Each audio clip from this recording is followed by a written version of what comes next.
Okay. Men are so accustomed to establish and defend their existence by violence, by bayonets, bullets, prisons, and gallows, that it seems to them as if such an arrangement of life were not only normal, but were the only one possible. Yet it is just this arrangement and maintenance of the Commonwealth by violence that does most to hinder people from comprehending the causes of their suffering and consequently from being able to establish true order.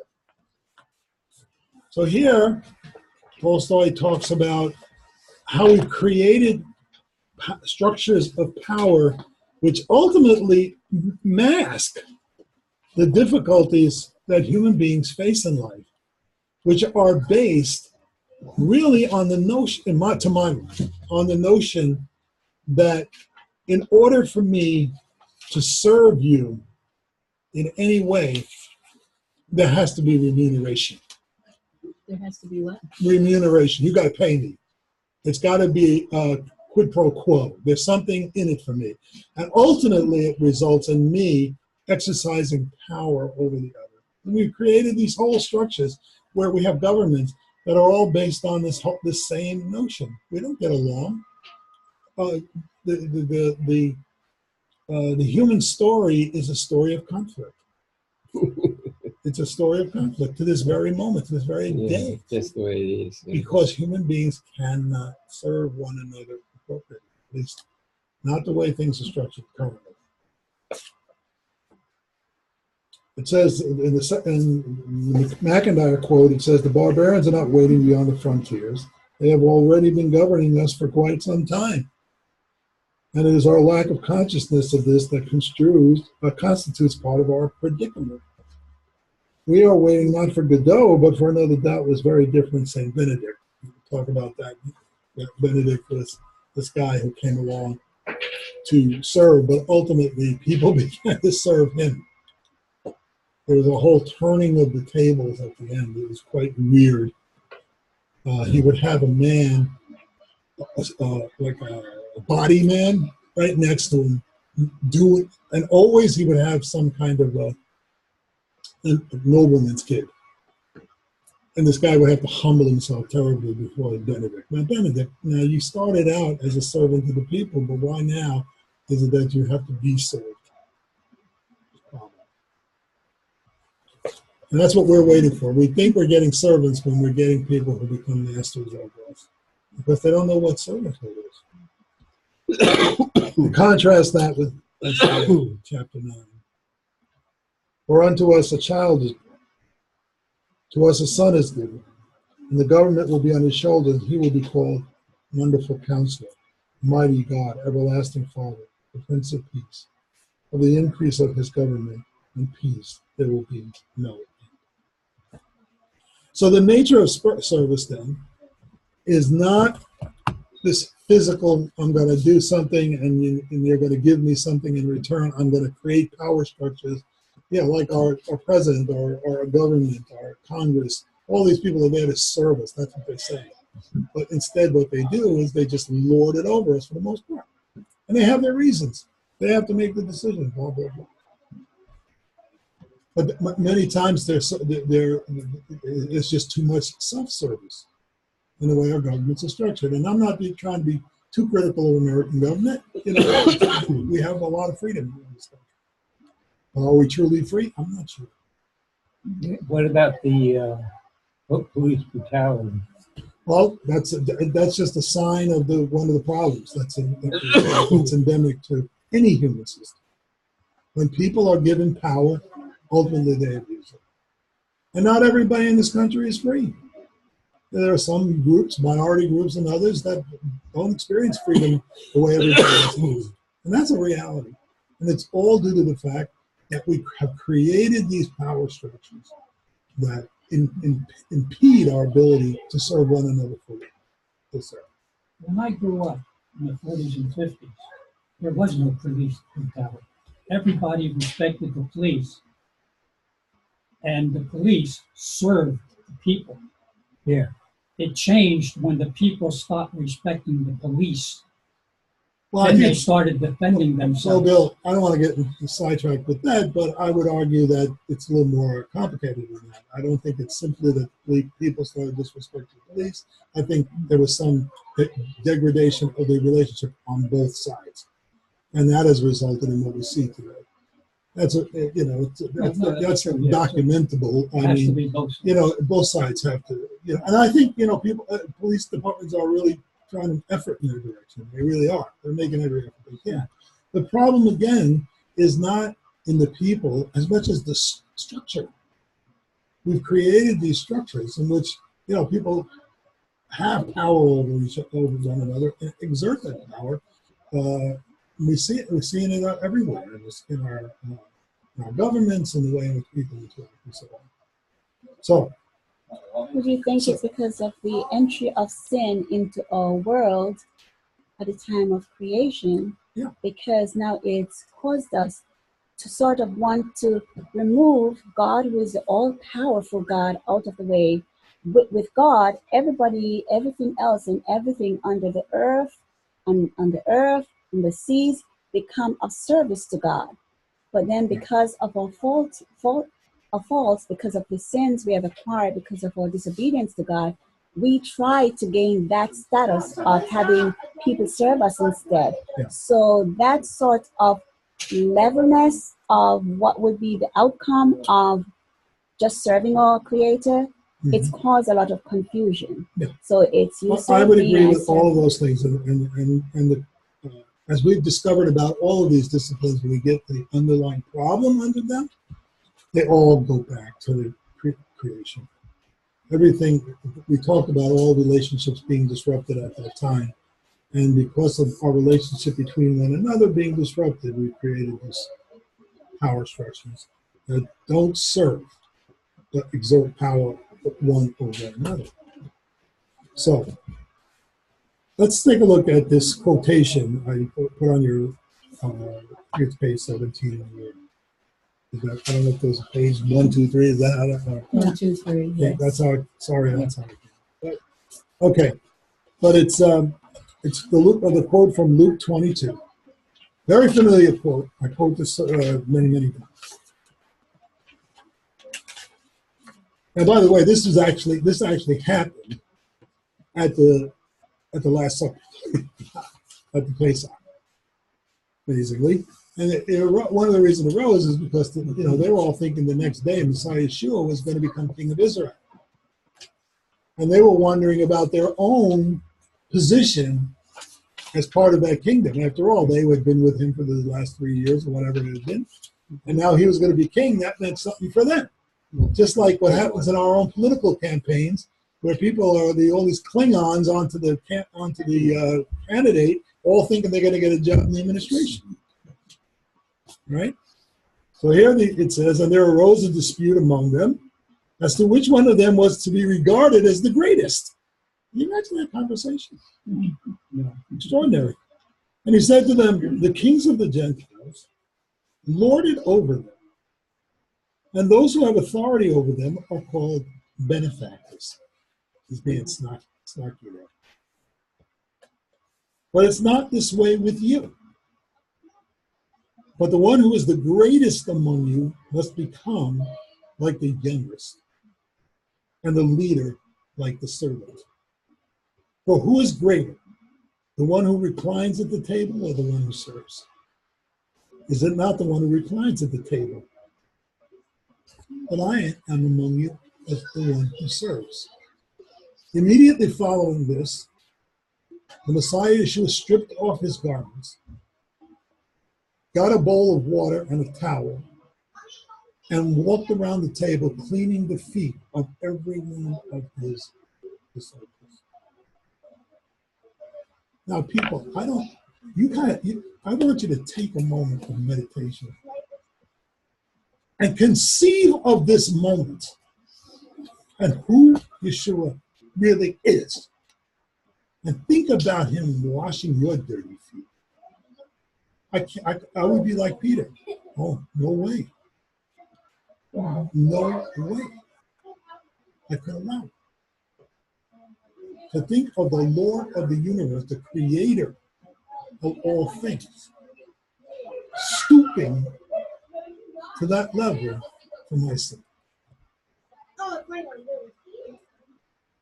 It's just too hard to take for me. And yet he did it. So now, with that thought in mind, let's think about what it means to be a servant to anyone. To our friends, our families especially, to our community, to our country. What does it mean? It doesn't. Come on, close the door. It means doing what you do with no expectation of return, and glorying in that, and actually glorying in that. Look at the way Yeshua comments to them. He said, he said to them, the kings of the Gentiles lord it over them, and those who have authority over them are called benefactors. You see how that works? They lord it over them, even though what they want you to think is that they're your benefactors. But what they have pursued is the power that they have over you. In the Roman world, they give you their bread and circuses, and they'll keep everybody calm, as long as they have the power, which means that they can do what they want, when they want, how they want. But that is not servitude. And it has caused all the misery that the human experience has offered for thousands and thousands of years of human history. And it is so today. Nothing has changed. Everything is still based on the same thing. We don't have a country that's based on Yeshua's notion of servitude. How about there's a nefarious factor that I don't think it's going to be mentioned in here, is the leaders. I think they depend on all the distractions, whether it's television, a football game, racism. They depend on all these factors to keep you from looking at what the real problems are. Why? Why do you think that's Because they're able to enjoy their power while you're looking in another direction. Distraction. Well, that's what the enemy. Yeah. That's how the enemy works, doesn't it? Yeah. Exactly how it works. So what's going on? You see, this is why Paul says to us in another place, he says, our war is not against flesh and blood, but against powers and principalities in the heavenly places. This is a spiritual problem that needs to be overcome by the Spirit. And this is why the people of God have to exemplify what this means in our entire way of life. And so when we're talking about servanthood, we need to be the servants the way in which Messiah Yeshua not only describes, but exemplifies. See, one of the scriptures we say as part of our liturgy is that portion, the portion from Philippians chapter 2, where Messiah, I'm paraphrasing because I don't have my script in the Bible in front of me, but in Philippians chapter 2, it says that he lowered himself to the point of being a servant, even to death for our sake. And we're talking about the Son of God. And he lowered himself to that point. That's why he is exalted above every name by God. Because of that self-abasement, he now is raised to the highest place. And that's the way it works in the kingdom of God. That's the way the kingdom of God has to work. The kingdom of God has to work in precisely the opposite order from the way the world operates. Yeah. Yeshua was setting the standard for us as the role model.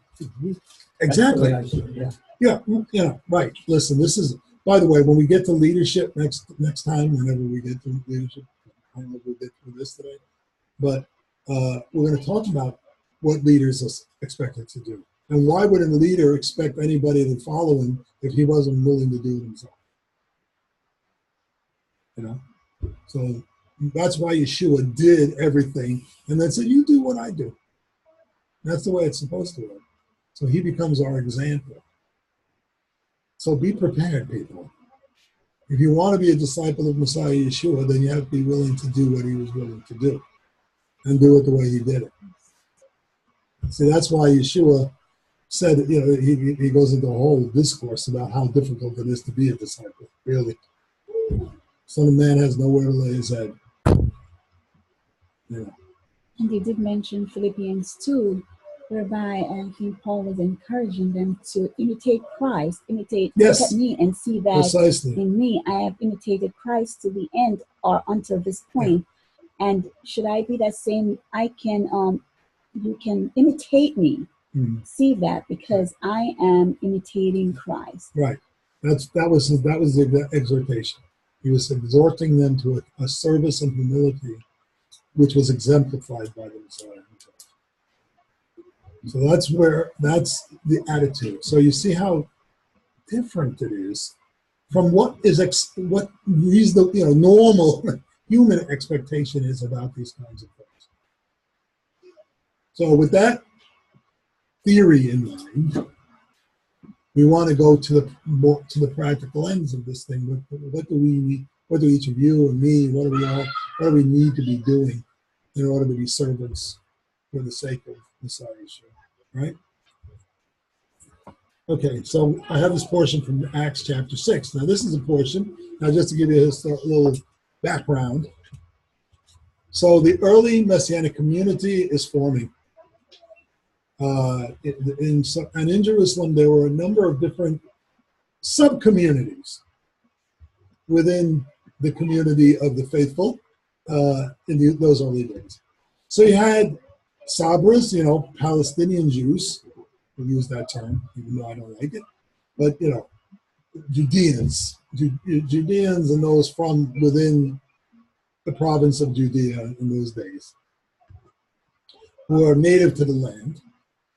But you also had what they call in the book of Acts, Hellenistic Jews, meaning Jews who had originally been part of the diaspora, who were now living in the land.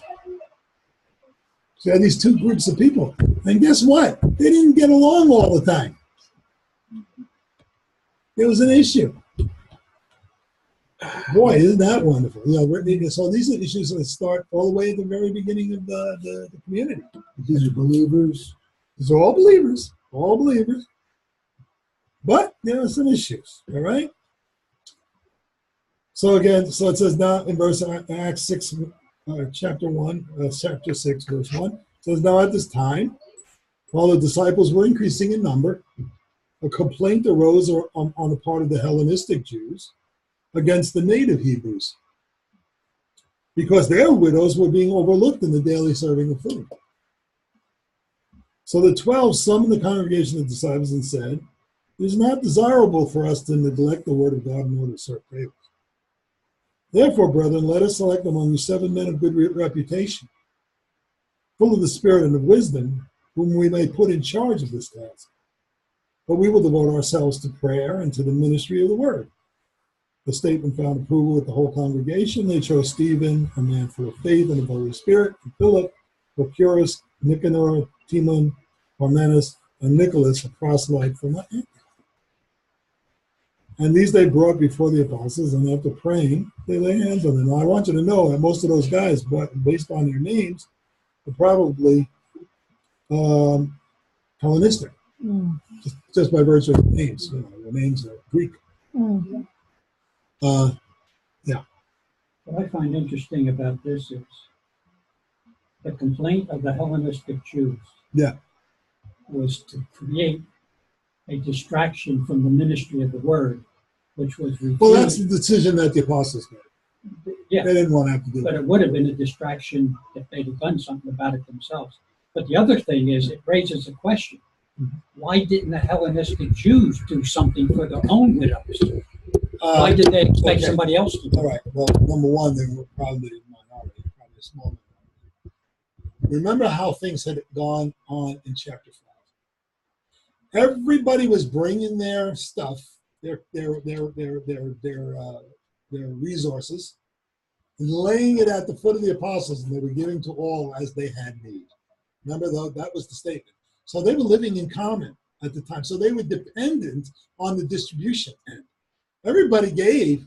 It was yeah, it was a socialistic system. It was a communistic system, something like that, where all the resources were brought to the apostles, and it was the apostles' job then, or whomever they designated, to do the distribution to those who were in need. So it wasn't like there was a subset taking care of their own people and another subset taking care of their own people. It didn't work like that. Everybody had everything in common. It was all one community. But you have indicated one of the problems that occurs with our ability to serve. And that is our inability to see all people the same. Okay? Why? Why, in heaven's name, are the Hellenistic Jews having any kind of dispute with the rest of the native Hebrews? I mean, what's that about? Obviously, they had, hey, you're not one of my peeps. Sorry. So I can't serve you. I mean, this is something that has to be overcome, don't you think? I thought the Hellenistic Jews were actually from the tribe of Judah, but living in the Hellenistic nations. No, these were all people who had, at one point or another in their lives, had lived and grown up in a Roman city, outside of the land. But they were Jewish. They were Jewish, and they had now, as a result of coming to faith in Messiah, decided they would go back to Jerusalem, because that's where the apostles were. Yeah. So they wanted to live among their community. Now their new community of reference, which was the community of faith. That's all. So they were. I used to live in Antioch, like one of these guys. I lived in Antioch, but now I'm coming back to Jerusalem.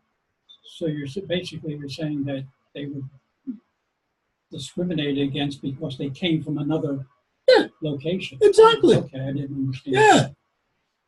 I'm not serving that cracker. Forget him. Or whatever other ridiculous attitudes people form. This is one of the problems that occurs in all human history. You're not one of mine. I don't owe you anything. I don't owe you my service. I don't owe you anything. So one of the things that has to be overcome is listen, let me say it this way. We are first and foremost citizens of the kingdom of God. Mm-hmm. All of us. Black, white, Jew, Gentile, I don't care. None of that. That's not the issue. So what we need to do is first to see ourselves as one people. I had the privilege the other day of praying at the National Day of Prayer, and they gave me the topic for some reason of the unity of the body of Messiah, to pray for the unity of the body of Messiah. Now here, and on a National Day of Prayer, it's really basically a Christian event. It's not it doesn't involve Muslims. There's no rabbi from another tradition there other than me, and but it did involve. It's unabashedly, about those who are believers in Messiah Yeshua. I can appreciate that.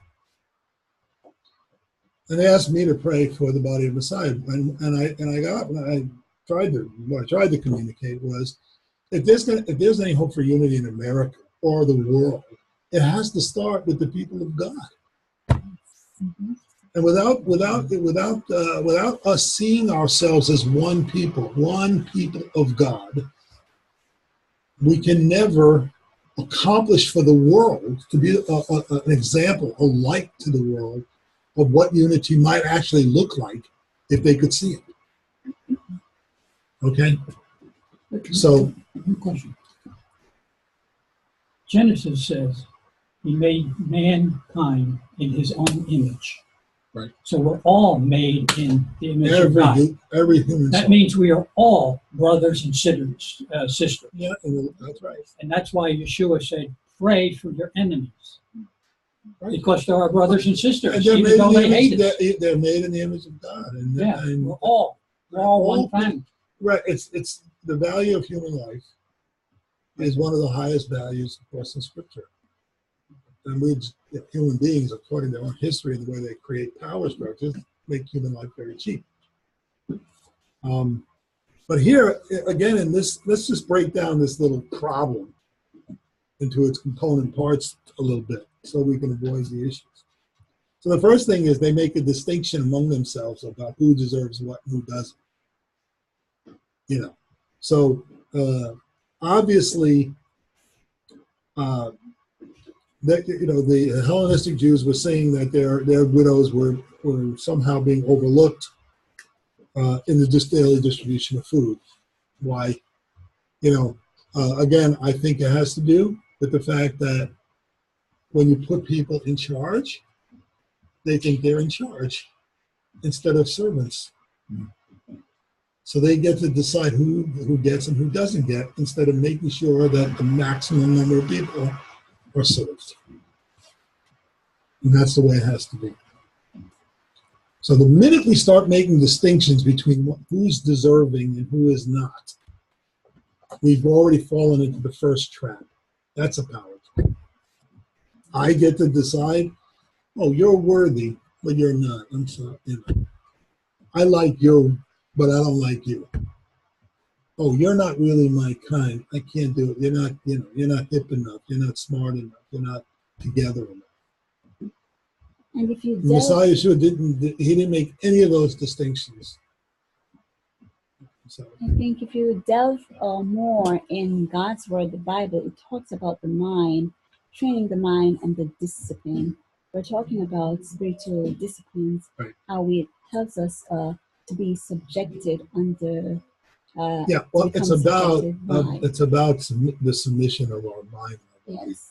That's what the disciplines are about. It's about submitting ourselves completely to the kingdom of God. To the kingdom of God. And that takes work. It takes intentionality on our part to do these things. So they don't come to us naturally. I hate to use that word, but they don't come to us naturally because we've been so trained up by the world and the system that we're embedded in that it's hard for us to break out of these laws. But that's what we're called to do. By the hardest thing for the Jew who's living a Jewish life, even though they're a believer, is I can't explain to my 3 Jewish grandchildren why people hate us.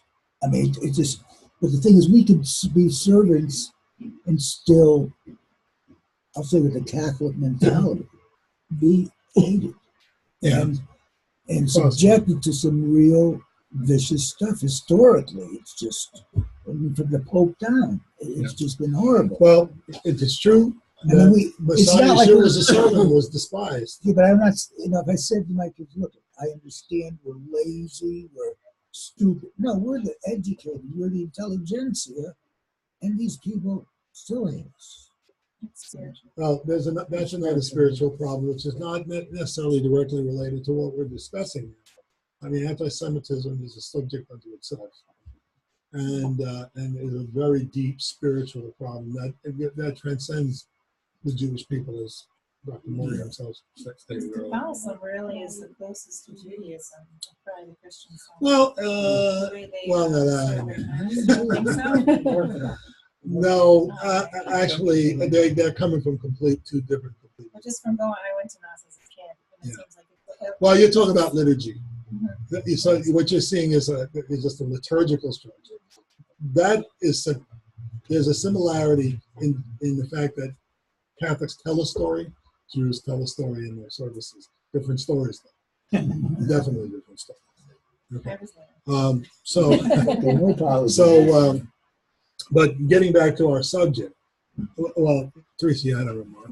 Going back to distinctions, I remember one time during our Bible study in the morning with Paul, both you and he shared how God created the distinctions in us to bless us.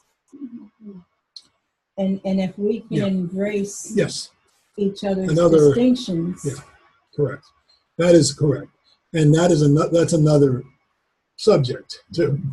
You know, the idea of God creating distinction for the purpose of mutual blessing. It's another whole story, another class we'll do another time that we'll be able to talk about. Rabbi, But again, here, the issue is understanding that even despite distinctions, we are all God's people and all are equally valuable. All, regardless of what condition we find ourselves in. All of it, listen, let me tell you something. I'm learning this more and more every single day. We're all broken toys. yeah. Mhm.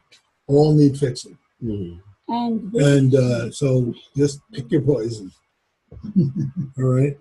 So I let's wanted to say this quickly. Yeah. I'll be very quick. Hmm? I'm thinking right here because of Yeah. Yeshua. There are two commandments that Jesus really identified greatly and big and powerful in the New Testament was to love the Lord your God with all your heart. And then he said, love your neighbor as you love yourself. So regardless of our outside circumstances, regardless of the distaste of the situations and the circumstances that we all been through, Jesus said we still have to learn to love. And then that's why I went back to the mind again, that you have to train that mind, because in your heart is that hurt and that ache, but how do I get away from it? How do I get rid of it? How do I discipline myself that I now need to love my enemies? Okay.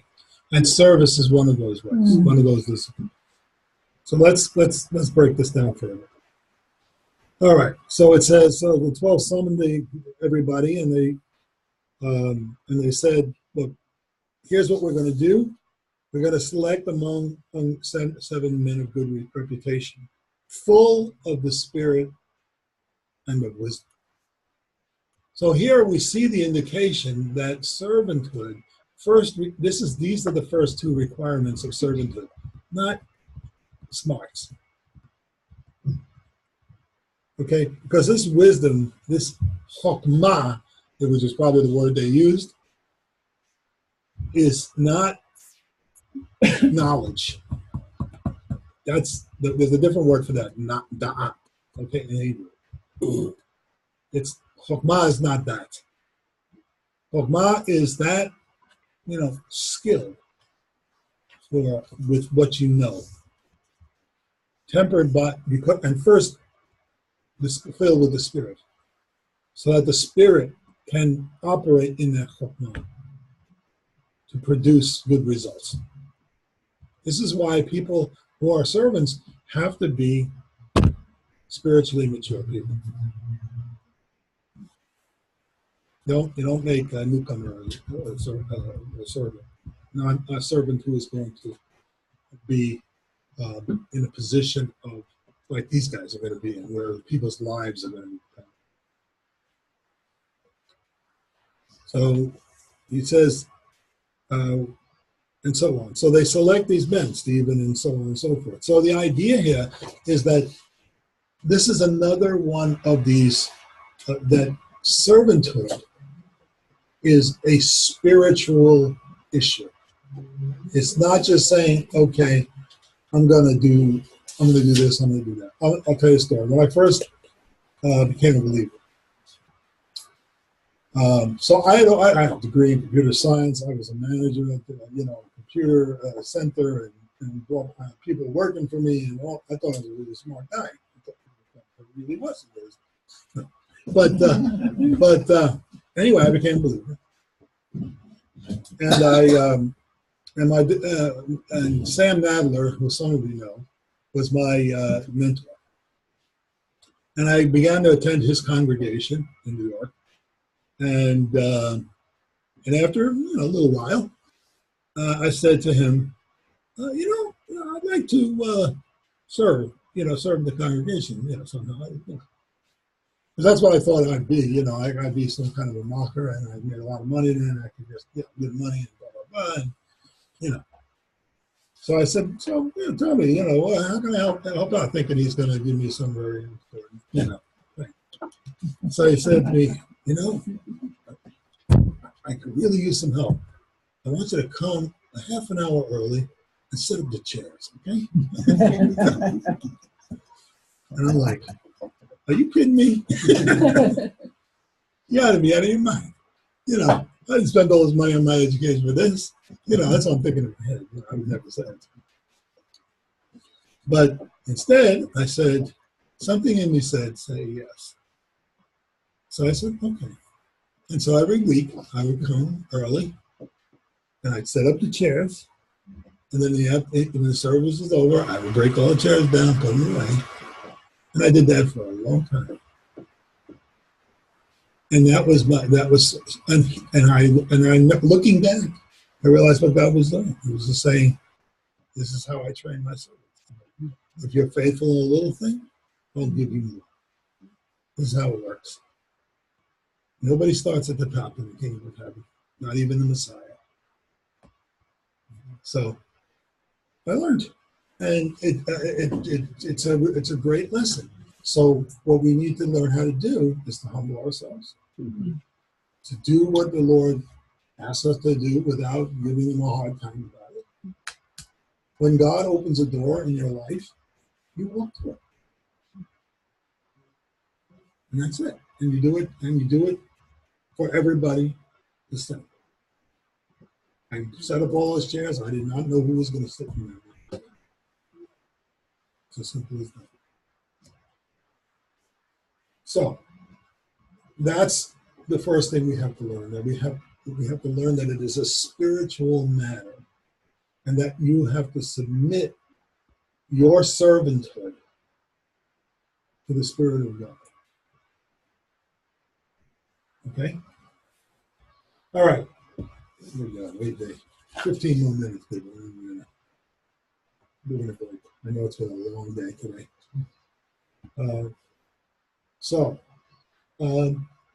I have this note here about the Bill of Rights and the Torah.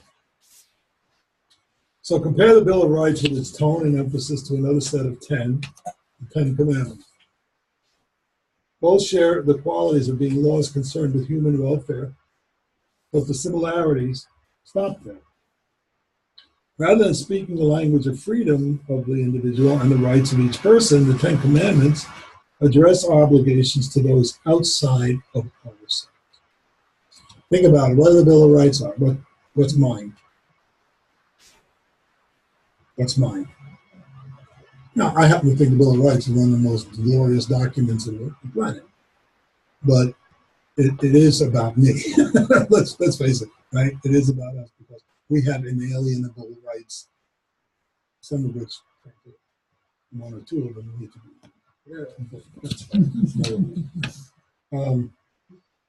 But anyway, they're about us. The 10 Commandments that address our obligations to those outside of us. Honor your father and your mother. Keep the Sabbath. Don't murder or commit adultery or steal. The 10 Commandments, in fact, hold the individual sacred, but the language is about relationships between people. This sacred text ultimately speak the language of the collective and the limits of our freedom. Rather than speak to the culture of rights, the Decalogue addresses the commandments which are to follow as a group. Now, why is this important in servanthood? It's important in servanthood because I owe you more than I owe myself. Now, I always tell this to people when couples come to me to get married. We have, I have sessions with them. One of the sessions I have is about who's looking out for whom. So in a marriage, the most important thing is for me as a partner in the marriage to be more concerned about my spouse than I am about me. Let me tell you why this works. Because if I look out for my spouse that way and she looks out for me, both of us are looked out for. We're both covered. If I'm looking out for myself and she's looking out for herself, both of us have to watch our back. Mm-hmm. Yeah, exactly. That's the way most human relationships work. That is a sin. Mm-hmm. And that's why most marriages don't last. Amen. Okay? That's why mine didn't work. And you're not, you and 50% of the rest of the population or more. And so it's the same thing in the larger framework of our relationships, in congregational relationships, in community relationships, and the world by extension. Listen, this is why this America First thing, it just does not sit with me. I'm sorry. I don't care. That's small thinking. If I offend some people, I'm sorry. I don't mean to. I'm just telling you how I feel about it. We don't live in an isolated place. We live in a world. And everybody in the world belongs to God. Everybody. We're all brothers and sisters. We just had that conversation. We cannot look out for ourselves alone. That's why it won't work. So, in the same way, when I'm talking about our congregational relationships, what we need to be doing is seeing everybody else, and this Paul tells us this in another place. He says, see everybody else as more important than yourself. Because that's the way servanthood works. It's why God sent his son to die for us, to do for us what we could not do for ourselves. Because God himself is the ultimate servant, the servant of his creation. He sees us all. We were so important that he allowed his only son to die. To go, not only to die, but to go through terrible suffering for our sake. How much more so should we be willing to lay our life down for one another? If that's the example, this is the example of servanthood that we need to be able to follow. So when God opens the door of service, you say yes. You do it, and you do it gratefully. No expectation that you're going to get reward, or maybe I don't know. But at the end of the age, to hear the words, "Well done, good and faithful servant," that'll be worth all that, whatever misery you are. And Christ also did say, it's also in the New Testament where he says, slaves, be obedient to your earthly masters with fears and trembling with a sincere heart. He was reminding them also that we're always servants. And he said, regardless of you have a natural government and you have a spiritual government. However, to your natural government, you are expected to serve them with your heart. Yeah. Not Yeah, to listen, we want to be citizens. Listen, I'm first and foremost a citizen of the kingdom. I am a citizen of the United States also. So I want to be a good citizen, pay my taxes, to obey the law, do the right thing, absolutely. So I want to live an orderly and peaceful life, right? Everybody does. But not everybody. Some people just like to watch the world burn. But having said all of this, you understand how human systems, even the best of human systems, operate on the notion of self-protection, as opposed to God's way, which is protect everybody else and everybody will be protected. If we all do the right thing, it'll work out. And if you don't do the right thing, there will be judgment. God will be the ultimate judge. But human beings could not trust, Israel could not trust God. Humanity cannot trust him. One of the worst things that ever happened to the believing community in the history of the world was Constantine becoming a believer, quote unquote, because he married temporal power to the body of Messiah. It was a terrible marriage. Because then we started conforming ourselves to that model rather than the governments conforming themselves to the model of God.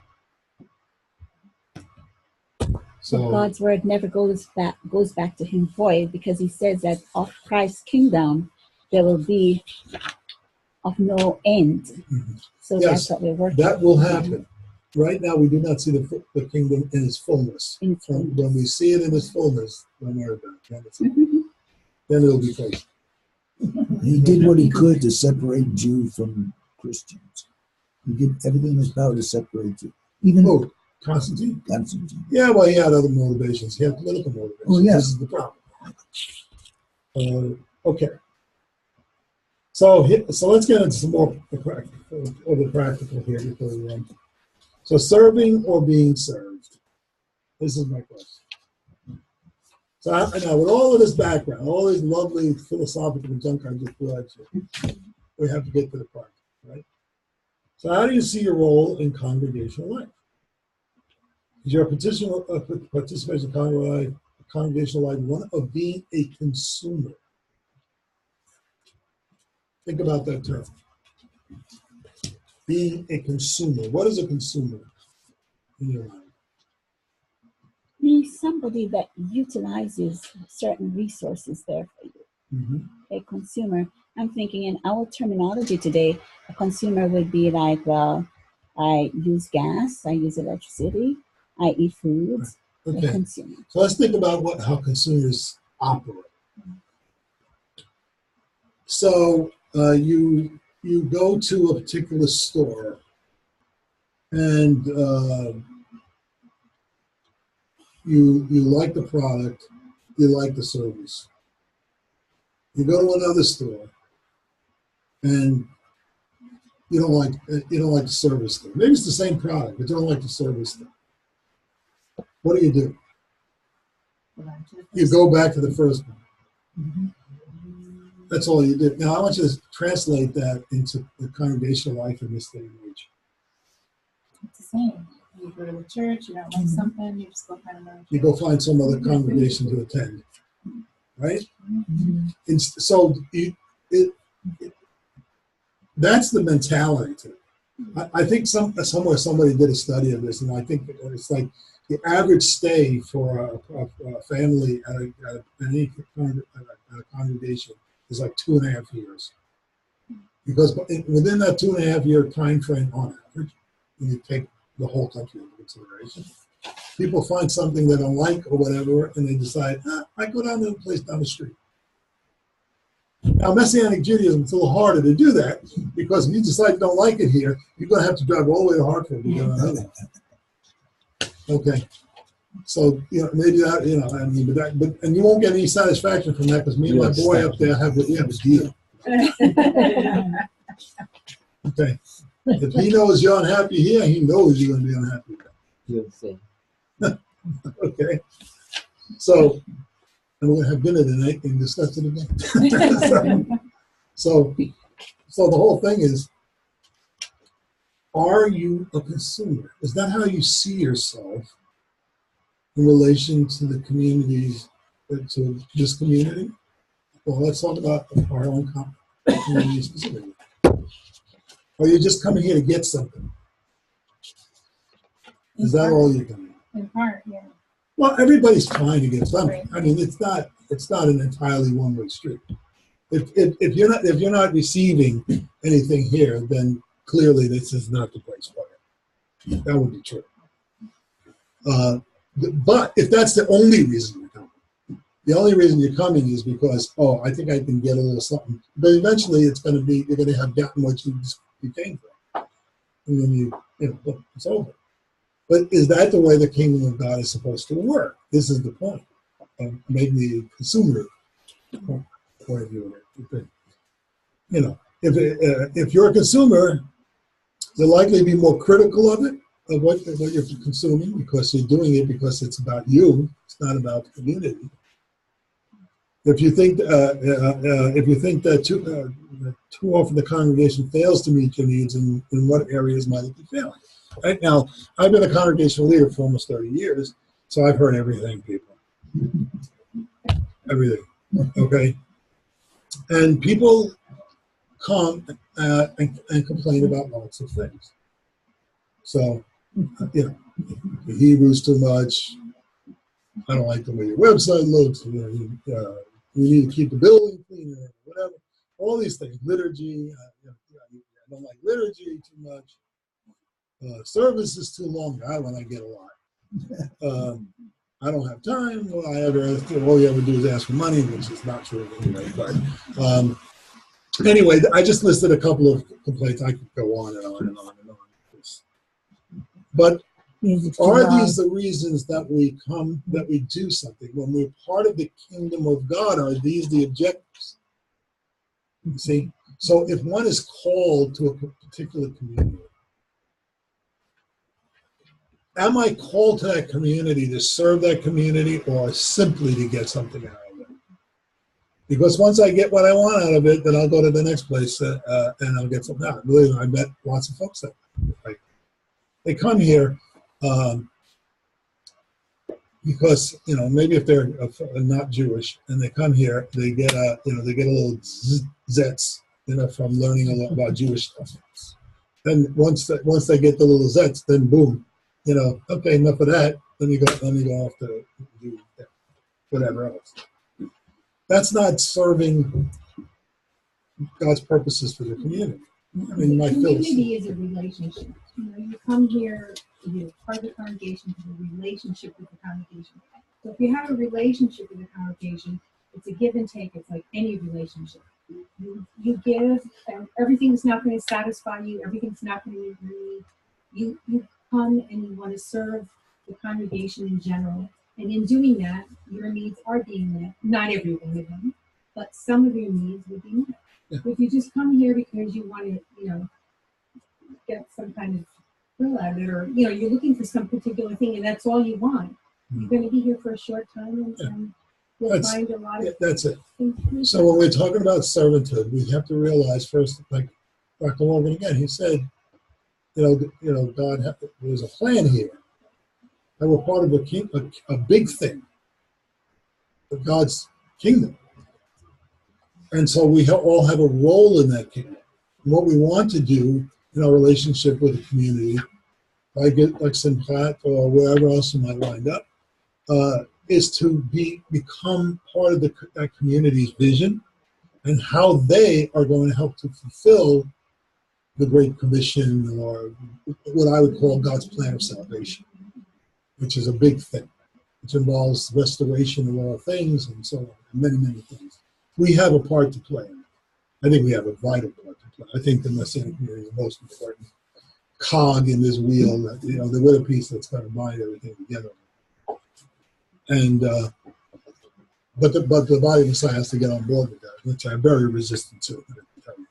Okay, so we have a really important part to play. What's your part in that?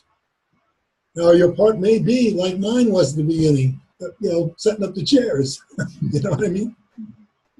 But I look back on that and I realized that was important. That community would have had a hard time. You know, somebody else would have had to do it. Probably Sam, who was probably doing it before I showed up. And he would have done it with a smile on his face. So every part everything plays an important part in the making of a congregation. Today, I was able to do absolutely nothing in that congregation, in the service. I didn't plan that service. I didn't have anything to do about it. I did not advertise. I did not pick the music. I did not play the music. I did not do anything. You know why?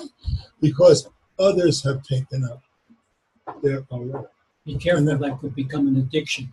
That's all I'm already addicted, son.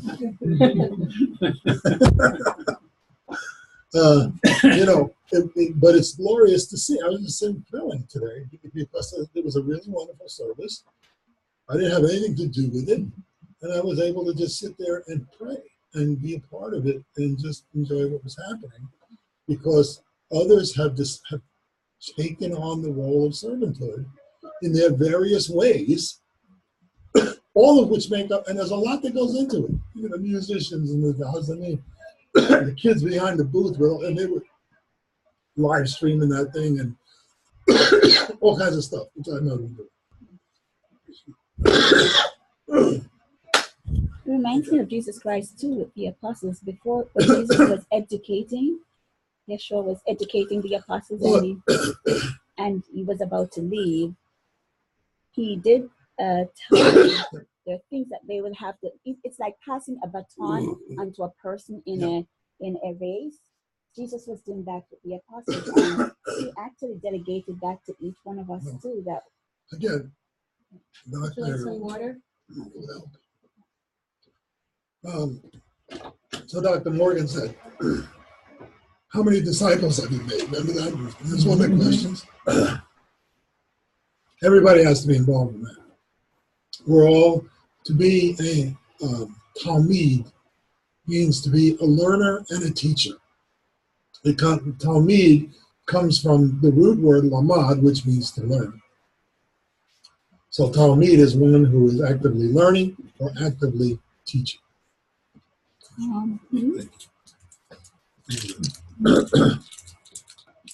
So these are all, so it's important for us all to be involved in that idea. But it couldn't have happened for our congregation if there aren't other people serving and the people who do in the own edge. I mean, that's beyond me.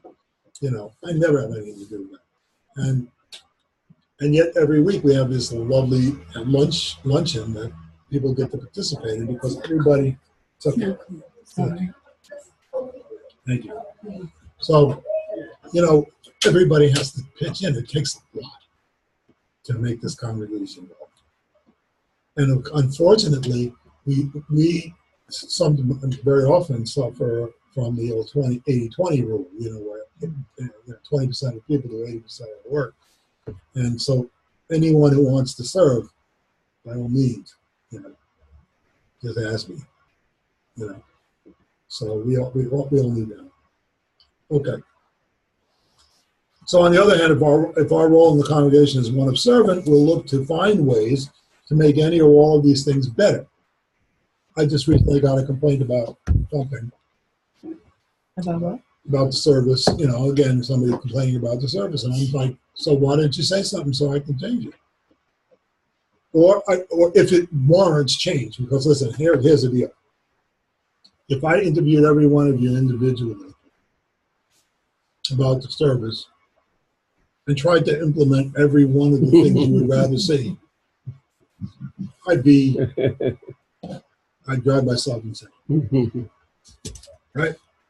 So at some point or another, we designate people to do certain things in hope that they're responsive to the needs of everybody. So that we can serve everybody's needs. Oh, the music is too loud. If I turn it down, somebody's going to come and say, I can't hear a thing. Or, gee, why is there not enough Hebrew in this thing? Somebody will say there's not enough Hebrew. Another person will say, I can't follow. So what am I supposed to do?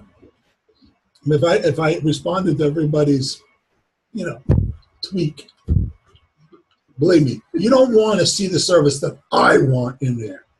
I alone, my own opinion. You'll be here until 5 o'clock in the afternoon. Mm-hmm. You're supposed to do what the Lord tells you to do. And that does not mean that I do everything I want for myself. That means I serve the people.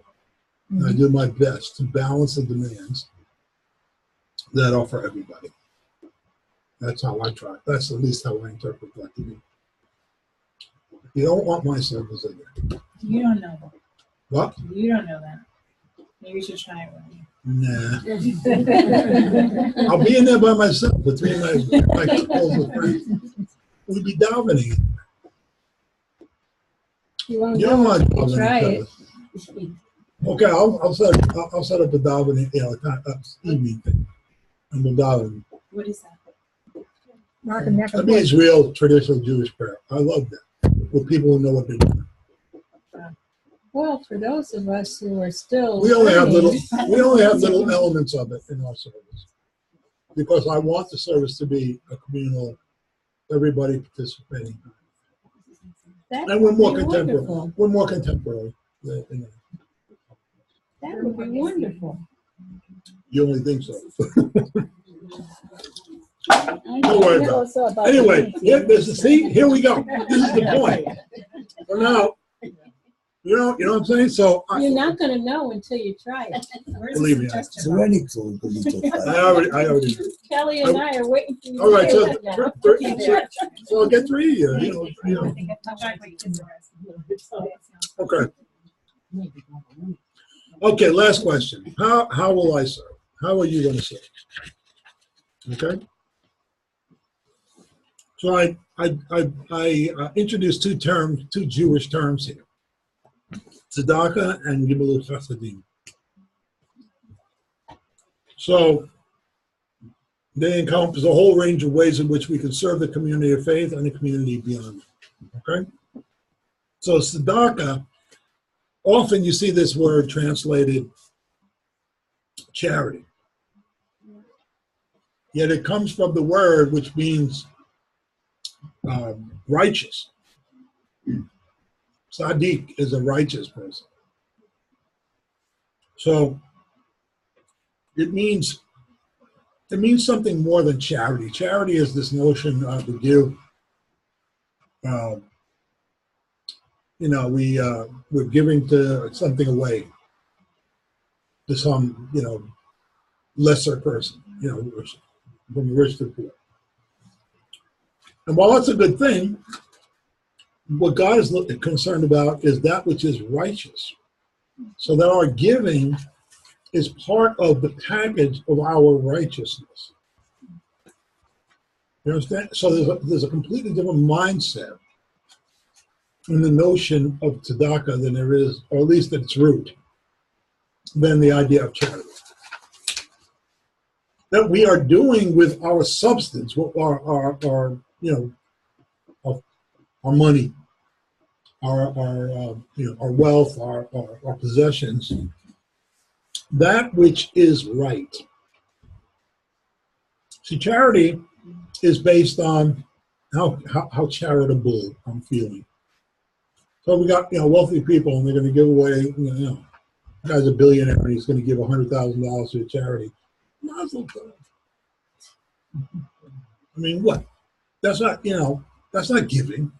That's not doing much. Tax right. If on the other hand, what we're saying to ourselves is part of our whole substance is that this does not belong to me entirely, but I share a part of it. God has given this to me in order to share it with others, at least a portion of it. Paul says this in the book, I think in the book of Ephesians,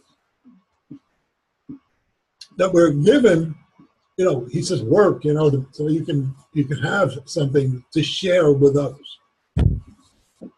But that's right in the sight of God. So tzedakah is one of the ways in which we do, but it means more than just money.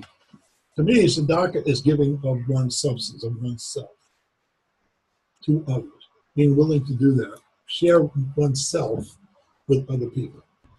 And you mentioned Paul because in Philippians 4, when he was in prison, he wrote to the Philippians and said, out of all the cities he went to, Ephesus, Philippi, and all the other cities, the Philippians were the only one who sent something of his need. But then he was saying, not that I was in dire need, but he was appreciative of it. Mm-hmm. So it isn't just about money. It's about giving of ourselves to others. The idea of self-sacrifice. Okay. So, but not only that, there is a practical matter. I'm going to give you an example. So you see how we take an offering in this synagogue. Now that's unusual. Most synagogues don't even take offerings. They have a different financial structure. Your membership costs you this much money. It's like joining a club. Very often it's based on your income, and they check your W-2s and, okay, this is how much your dues are going to be, whatever, and you pay for seats at the high holidays and stuff. We don't do it that way. We've chosen not to do that, and that was a debate, by the way. And there are Messianic congregations that do not take offerings and depend on, putting a tzedakah box in the back of the room or some other ways of whatever they do. Why do I insist on doing it the way we do it? Because it's an act of worship. It's not just about finances. Yeah, there's a financial dimension. Yeah, we need, I don't know what it is, a couple $100,000 a year on this synagogue. It does cost that much. I do have to make it. So that there is a practical dimension. But giving of our substance is an act of worship. And that's why I insist that we get up from our seats and we will move forward and we do and we present our offering to the Lord. As if we were in his presence. And he were the king and we were delivering a gift. And it does something for the soul, in my opinion. So it's not just about running the show. And it allows us to support others, who are in need. People get in trouble, and when they get in trouble, we can do something. Just like the people in the book of Acts. There were these widows who couldn't support themselves. The economic system was quite different back then, and women didn't normally have a vocation necessarily. Well, that's not entirely true, but it was more difficult, and so they needed help. So the community did what they could do. And we have to be exemplar. The whole community of faith has to be an exemplar of that. I am one of the people who would rather have the faith-based community supporting the poor rather than the government, because the government doesn't have to do it. Mm. But but because I don't know what it is, whether or not we're just not doing it sufficiently enough. I guess that's the truth. The faith-based community isn't doing enough. So we need to be doing more. So where we can, we do. We tithe. In this congregation, we tithe 10% of all of the gifts we get back into the kingdom of God in various ways. So if you ever care to know what those ministries we support are, just ask me. I'll give you a list. And you'll probably complain about that. Okay. So this kind of giving involving either money or some other material substance is widely known as tzedakah, but there's another kind of giving involving the giving of time that is seen as even more praiseworthy. Acts of kindness. Gimilut chasadim involves not just giving money, but also spending time with someone, such as visiting the sick. It involves not just making a donation, but being available to console mourners. Gimilut chasadim are gifts of the essence that is at the heart of what we might today call volunteers. I wouldn't say it that way. I would say it's at the heart of what we might call service. To be able to give of oneself. This is Gimilut chasadim, which is acts of loving kindness. That's how you would translate Gimilut chasadim. Acts of loving kindness. Which means giving of yourself, not necessarily. It's easy to give money if you have money. It's quite another thing to give of your time. Think about it. What are the two most important things to most human beings? Their money and their calendar. Their bank account and their calendar. I always say I can tell a whole lot about you if you give me your bank account and your calendar. Because those things are have the highest priority. So, would that be the Good Samaritan? The Good Samaritan. He's a perfect example of a man who is performing acts of gimilut chasadim. And tzedakah, if you think about it, because he paid for all of his expenses. Perfect. And he expected no return. Expected nothing in return. He was a guy who, ordinarily wouldn't even be dealing with that kind of a problem. If you really analyze that whole story, this Samaritan, he's attending to a Jew who's on the side of the road, and those people had animosity. The Judeans, the Jews in the land, and the Samaritans, not exactly friends. So, Jesus Yeshua made it a commandment. He said, "Go and do likewise." Likewise, of course, because and he's making a point, because the question was, who is my neighbor? Mm-hmm. And so Yeshua extends the notion of neighbor beyond your own in-group, basically to a person definitely in our group, in the name of that Samaritan, right? So, okay.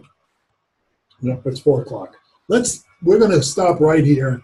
We'll finish this lesson tomorrow, next week, and then we'll just carry on after that with the leadership.